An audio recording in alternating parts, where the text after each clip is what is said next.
ఇలాగే వెళ్ళాలి. అయితే ఇక్కడ చూసుకుంటే మనకి ఏదో తాత్కాలికంగా తోరలను నిర్మిస్తానడం చాలా భద్రాద్రి కొత్తగూడెం జిల్లా అశ్వరావుపేటలో ఐసీడీఎస్ ఆధ్వర్యంలో ప్రపంచ తల్లిపాల వారోత్సవాలు ఘనంగా నిర్వహించారు. గర్భిణీలకు శ్రీమంతం, చిన్నారులకు అన్నప్రసన్న కార్యక్రమాలు నిర్వహించారు.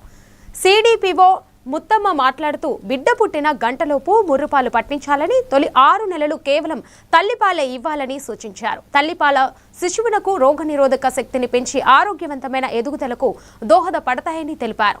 కార్యక్రమంలో అంగన్వాడీ సిబ్బంది, గర్భిణీలు, బాలింతలు పాల్గొన్నారు. భద్రాద్రి కొత్తగూడెం డిస్టిక్ అండి, అశ్వరావుపేట ప్రాజెక్టు అసూరు నగర వికలాంగుల కాలనీకి సెంటర్ సంబంధించినటువంటి ఏరియాలో మేము ఈ యొక్క తల్లిపాల వారోత్సవం ప్రోగ్రామ్ కండక్ట్ చేశాము. ఈ యొక్క ప్రోగ్రామ్ ని ఉద్దేశించి ఆగస్టు 1వ తారీఖు నుండి 7వ తారీఖు వరకు ఈ యొక్క తల్లిపాల వారోత్సవ కార్యక్రమం జరుపుతున్నాము. మనకి ఏజెన్సీ ఏరియా ఇదంతా కూడాను ఏజెన్సీ ఏరియాలలో అందరికీ తల్లులకు అవగాహన కలిగిస్తే వాటర్ గానీ, తేనె గానీ ఇట్లాంటి ద్రవ పదార్థాలు ఇవ్వకూడదు. కేవలం 6 నెలల వరకు తల్లిపాలే పట్టించాలని చెప్పాము, అవగాహన కలిగించాము తల్లులకు.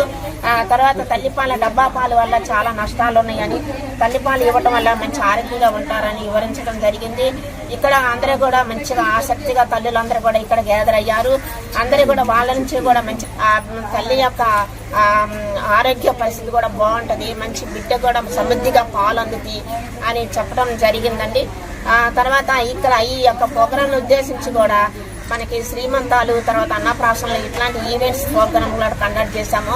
అందరూ ఆసక్తిగా వచ్చేసి చక్కగా శ్రీకాకుళంలో చెరువులు, కాలువలు, ఇతర నీటి వనరుల